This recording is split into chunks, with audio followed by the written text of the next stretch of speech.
ಎಲ್ಲರಿಗೂ ನಮಸ್ಕಾರ. 5 ನಿಮಿಷದ ವಿಜ್ಞಾನಕ್ಕೆ ಮತ್ತೆ ಸ್ವಾಗತ. ಇಂದು ನಾವು ಒಂದು ಅದ್ಭುತವಾದ ತಲೆಗಿರ್ ಅನ್ನುವಂಥ ಪ್ರಶ್ನೆಯನ್ನು ಕೇಳ್ಕೊಳ್ಳೋಣ.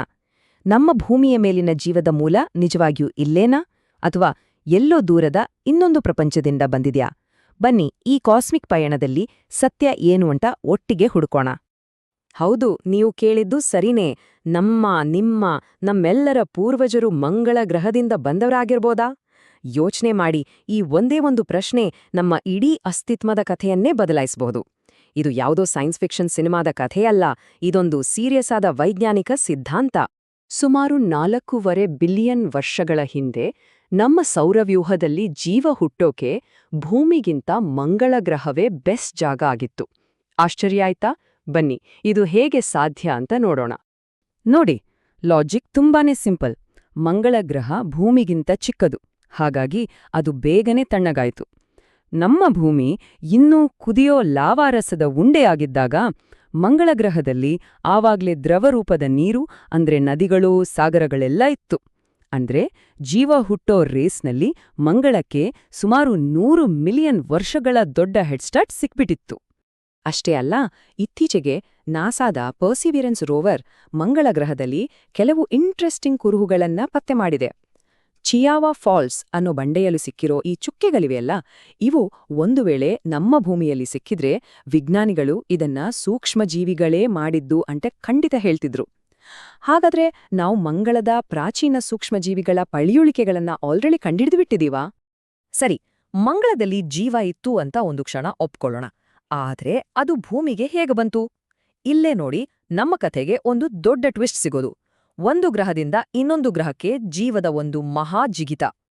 ಈ ಒಂದು ಅದ್ಭುತವಾದ ಐಡಿಯಾಗೇಟಿರೋ ಹೆಸರೇ ಪ್ಯಾನ್ಸ್ಪರ್ಮಿಯಾ. ಸರಳವಾಗಿ ಹೇಳೋದಾದ್ರೆ, ಹೇಗೆ ಗಿಳದ ಬೀಜಗಳು ಗಾಳಿಯಲ್ಲಿ ಹಾರಿಹೋಗಿ ಎಲ್ಲೆಲ್ಲೋ ಮೊಳಕೆ ಒಡೆಯುತ್ತೋ ಹಾಗೇನೆ ಜೀವ ಅನ್ನೋದು ಉಲ್ಕೆಗಳೆಂಬ ಸ್ಪೇಸ್‌ಶಿಪ್ ಹತ್ತಿ ಒಂದು ಗ್ರಹದಿಂದ ಇನ್ನೊಂದು ಗ್ರಹಕ್ಕೆ ಪ್ರಯಾಣಿಸ್ತೆ ಅನ್ನೋ ಕಲ್ಪನೆಯಿದು. ಆದರೆ ಅಯ್ಯೋ, ಈ ಜರ್ನಿ ಅಂದುಕೊಂಡಷ್ಟು ಸುಲಭದ್ದಲ್ಲ. ಇದೊಂದು ನರಕಯಾತನೆ ಇದ್ಹಾಗೆ.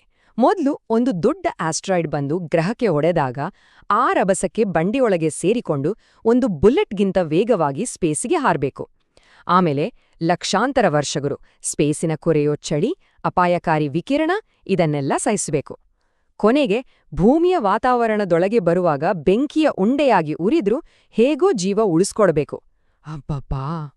ಎಂಥ ಒಂದು ಭಯಾನಕ ಪ್ರಯಾಣದಲ್ಲಿ ಬದುಕುಳಿಯೋದು ಅಸಾಧ್ಯ ಅಂತ ಅನ್ಸಬಹುದು. ಆದ್ರೆ ನಿಲ್ಲಿ, ಯಾಕಂದ್ರೆ ಅಂಥ ಅದ್ಭುತ ಸೂಪರ್ ಪವರ್ ಇರೋ ಜೀವಿಗಳು ನಮ್ಮ ಭೂಮಿ ಮೇಲೆಯೇ ಇವೆ. ಇವು ಸ್ಪೇಸ್ ಟ್ರಾವೆಲ್ ಅನ್ನೋದು ಕೇವಲ ಸೈನ್ಸ್ ಫಿಕ್ಷನ್ ಅಲ್ಲ ಅಂತ ಪ್ರೂವ್ ಮಾಡ್ತವೆ. ಬನ್ನಿ, ನಮ್ಮ ಭೂಮಿಯ ಸೂಪರ್ ಹೀರೋಗಳನ್ನ ಮೀಟ್ ಮಾಡೋಣ. ಮೊದಲು ಟಾರ್ಡಿಗ್ರೇಡ್ ಅಥವಾ ವಾಟರ್ ಬೇರ್. ಇದು ಸ್ಪೇಸ್ನ ನಿರ್ವಾತದಲ್ಲಿ ಆರಾಮಾಗಿ ಬದುಕಬಲ್ದು. ಎರಡನೇದು ಬ್ಯಾಸಿಲಸ್ ಸಬ್ಟಿಲಿಸ್ ಅನ್ನೋ ಬ್ಯಾಕ್ಟೀರಿಯಾ. ಬಂಡೆಯೊಳಗೆ ಬೆಂದು ಹೋದ್ರೂ ಬದುಕೋ ತಾಕತ್ತಿದಕ್ಕಿದೆ. ಆದ್ರೆ ವಿಕಿರಣದ ವಿಷಯಕ್ಕೆ ಬಂದ್ರೆ ಒಬ್ಬನೇ ಕಿಂಗ್, ಅದು ಡೈನೋಕಾಕಸ್ ರೇಡಿಯೋಡ್ಯೂರಾನ್ಸ್. ಅದರ ಶಕ್ತಿ ಎಷ್ಟಿದೆ ಗೊತ್ತಾ? ಒಬ್ಬ ಮನುಷ್ಯನನ್ನ ಸಾಯಿಸೋಕೆ ಬೇಕಾದ ವಿಕಿರಣಕ್ಕಿಂತ 1000 ಪಟ್ಟು, ಹೌದು, 1000 ಪಟ್ಟು ಹೆಚ್ಚು ವಿಕಿರಣವನ್ನ ಇದು ಆರಾಮಾಗಿ ತಡ್ಕೊಡುತ್ತೆ. ನಿಜವಾಗ್ಲೂ ನಂಬೋಕಾಗಲ್ಲ. ಇದರ ಸೂಪರ್ ಪವರ್ ಏನು ಗೊತ್ತೇ? ವಿಕಿರಣದಿಂದ ಇದರ ಡಿಎನ್ಎ ಸಂಪೂರ್ಣವಾಗಿ ಪುಡಿಪುಡಿಯಾದ್ರೂ ಕೆಲವೇ ಗಂಟೆಗಳಲ್ಲಿ ತಾನಾಗಿಯೇ ಅದನ್ನ ಮತ್ತೆ ಜೋಡಿಸ್ಕೊಳುತ್ತೆ. ಇದು ರಿಯಲ್ ಲೈಫ್ ಸೂಪರ್ ಹೀರೋನೇ ಸರಿ ಅಲ್ವಾ? ಒಂದು ವೇಳೆ ಆ ಸೂಕ್ಷ್ಮಜೀವಿಗಳು ಪ್ರಯಾಣದಲ್ಲಿ ಸತ್ತೇ ಹೋದ್ರೂ ಕೂಡ ಕತೆ ಮುಗಿಯೋದಿಲ್ಲ. ನೆಕ್ರೋ ಪ್ಯಾನ್ಸ್ಪರ್ಮಿಯಾ ಅನ್ನೋ ಸಿದ್ಧಾಂತದ ಪ್ರಕಾರ ಆ ಸತ್ತ ಸೂಕ್ಷ್ಮಜೀವಿಗಳ ದೇಹದ ತುಣುಕುಗಳು ಅಂದ್ರೆ ಡಿಎನ್ಎ, ಅಮೈನೋ ಆಸಿಡ್ಸ್ ಇವೆಲ್ಲ ಭೂಮಿಯ ಮೇಲಿನ ಸಮುದ್ರಕ್ಕೆ ಬಿದ್ದು ಇಲ್ಲಿ ಹೊಸ ಜೀವ ಹುಟ್ಟೋಕ್ಕೆ ಬೇಕಾದ ಇಂಗ್ರೀಡಿಯೆಂಟ್ಸ್ ಕೊಟ್ಟಿರ್ಬೋದು. ಸರಿ, ಇಲ್ಲಿಯವರೆಗೂ ನಾವು ಮಾತಾಡಿದ್ದು ನಮ್ಮ ಸೌರಮಂಡಲದ ಬಗ್ಗೆ. ಈಗ ಸ್ವಲ್ಪ ಝೂಮ್ ಔಟ್ ಮಾಡಿ ದೊಡ್ಡದಾಗಿ ಯೋಚಿಸೋಣ. ಈ ಜೀವದ ಕನೆಕ್ಷನ್ ಬರೀ ಗ್ರಹಗಳ ನಡುವೆನಾ ಅಥವಾ ನಕ್ಷತ್ರ ಮಂಡಲಗಳ ನಡುವೆನೂ ಇರಬಹುದಾ? ನೋಡಿ, ಮಂಗಳದಿಂದ ಭೂಮಿಗೆ ಉಲ್ಕೆಗಳು ಬರೋದು ಒಂದು ರೀತಿ ಬ್ಯುಸಿ ಹೈವೇ ಇದ್ಹಾಗೆ. ಆದ್ರೆ ಒಂದು ನಕ್ಷತ್ರದಿಂದ ಇನ್ನೊಂದು ನಕ್ಷತ್ರಕ್ಕೆ ಪ್ರಯಾಣ ಮಾಡೋದು ಅಂದ್ರೆ ಅದೊಂದು ಮಹಾಯಾನ. ಇದು ಸಾಧ್ಯನಾ? ನಮ್ಮ ಅತೀ ಹತ್ತಿರದ ನಕ್ಷತ್ರವೇ 4 ಜ್ಯೋತಿರ್ವರ್ಷ ದೂರದಲ್ಲಿದೆ. ಅಂದ್ರೆ ಲೈಟ್ ಸ್ಪೀಡ್ನಲ್ಲಿ ಹೋದ್ರೂ 4 ವರ್ಷ ಬೇಕು. ಇದು ತುಂಬಾ ದೊಡ್ಡ ದೂರ. ಆದ್ರೆ ನಕ್ಷತ್ರಗಳು ಹುಟ್ಟೋ ಜಾಗ ಇದೆಯಲ್ಲ, ಸ್ಟೆಲ್ಲಾರ್ ನರ್ಸರಿ ಅಂತ, ಅಲ್ಲಿ ನಕ್ಷತ್ರಗಳು ಒಂದಕ್ಕೊಂದು ತುಂಬಾ ಹತ್ರದಲ್ಲಿರ್ತವೆ. ಎಷ್ಟ್ ಅಂದ್ರೆ ಅವುಗಳ ನಡುವಿನ ದೂರ ಜ್ಯೋತಿರ್ವರ್ಷಗಳ ಬದಲು ಜ್ಯೋತಿರ್ವಾರಗಳಷ್ಟೇ ಇರುತ್ತೆ. ನಮ್ಮ ಸೂರ್ಯ ಕೂಡ ಅಂಥದ್ದೊಂದು ನರ್ಸರಿಯಲ್ಲೇ ಹುಟ್ಟಿರೋದು. ಹಾಗಾಗಿ ಆಗ ಒಂದು ಸಿಸ್ಟಮ್ನಿಂದ ಇನ್ನೊಂದಕ್ಕೆ ಜೀವ ಹಾರೋದು ತುಂಬಾ ಸುಲಭವಾಗಿತ್ತು. ಸರಿ, ಈಗ ನಮ್ಮ ಈ ಚರ್ಚೆಯ ಕೊನೆಯ ಮತ್ತು ಅತ್ಯಂತ ಮೈಂಡ್ ಬ್ಲೋಯಿಂಗ್ ಭಾಗಕ್ಕೆ ಬಂದಿದ್ದೇವೆ. ಬ್ರಹ್ಮಾಂಡದಲ್ಲಿ ಜೀವ ಪ್ರಯಾಣ ಮಾಡೋಕಿರೋ ಕೆಲವು ವೈಲ್ಡ್ ಸಾಧ್ಯತೆಗಳನ್ನ ಫಟಾಫಟ್ ಅಂತ ನೋಡೋಣ ಬನ್ನಿ. ತಮ್ಮ ಮನೆಯಿಂದ ಹೊರಹಾಕಲ್ಪಟ್ಟ ಅಲೆಮಾರೆ ಗ್ರಹಗಳನ್ನ ಕಲ್ಪನೆ ಮಾಡ್ಕೊಳ್ಳಿ. ಅವುಗಳ ಹೊರಗೆಲ್ಲ ಐಸ್ ಆಗಿದ್ರೂ ಒಳಗಿನ ಸಾಗರಗಳಲ್ಲಿ ಜೀವವನ್ನ ಕಾಪಾಡಿಕೊಂಡು ಲಕ್ಷಾಂತರ ವರ್ಷಗಳ ಕಾಲ ನಕ್ಷತ್ರಗಳ ನಡುವೆ ಪ್ರಯಾಣಿಸ್ತಿರ್ಬೋದಾ? ಅಥವಾ ಜೀವಕ್ಕೆ ಪ್ರಯಾಣಿಸೋಕ್ಕೆ ಒಂದು ಗ್ರಹ ಅಥವಾ ಬಂಡೆಯೇ ಯಾಕೆ ಬೇಕು? ಜೀವಕೋಶಗಳು ತಮಗಾಗಿಯೇ ಒಂದು ರಕ್ಷಣಾತ್ಮಕ ಗುಳ್ಳೆಯನ್ನು ಸೃಷ್ಟಿಸಿಕೊಂಡು ಸಣ್ಣ ಪುಟ್ಟ ಜೀವಂತ ಗ್ರಹಗಳಂತೆ ಬಾಹ್ಯಾಕಾಶದಲ್ಲಿ ತೇಲುತ್ತಾ ಪ್ರಯಾಣಿಸಬಹುದಾ?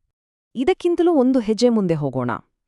ಒಂದು ವೇಳೆ ಈ ಜೀವದ ಹರಡುವಿಕೆ ಅನ್ನೋದು ಆಕಸ್ಮಿಕವಾಗಿ ನಡೆದಿದ್ದಲ್ಲ ಅಂದ್ರೆ, ಯಾವುದೋ ಒಂದು ಅತ್ಯಾಧುನಿಕ ನಾಗರಿಕತೆ, ತೋಟಗಾರರ ತರಹ ಉದ್ದೇಶಪೂರ್ವಕವಾಗಿಯೇ ಗ್ಯಾಲಕ್ಸಿಯಲ್ಲೆಲ್ಲ ಜೀವದ ಬೀಜಗಳನ್ನ ಬಿತ್ತುತ್ತಾ ಇದ್ರೆ, ಹಾಗಾದ್ರೆ ನಾವು, ನಮ್ಮ ಭೂಮಿ, ಇಲ್ಲಿರೋ ಪ್ರತಿಯೊಂದು ಜೀವಿ ಯಾವುದೋ ಒಂದು ಪ್ರಾಚೀನ ಬೃಹತ್ ವಿಶ್ವಪ್ರಯೋಗದ ಒಂದು ಭಾಗವಾಗಿರಬಹುದಾ?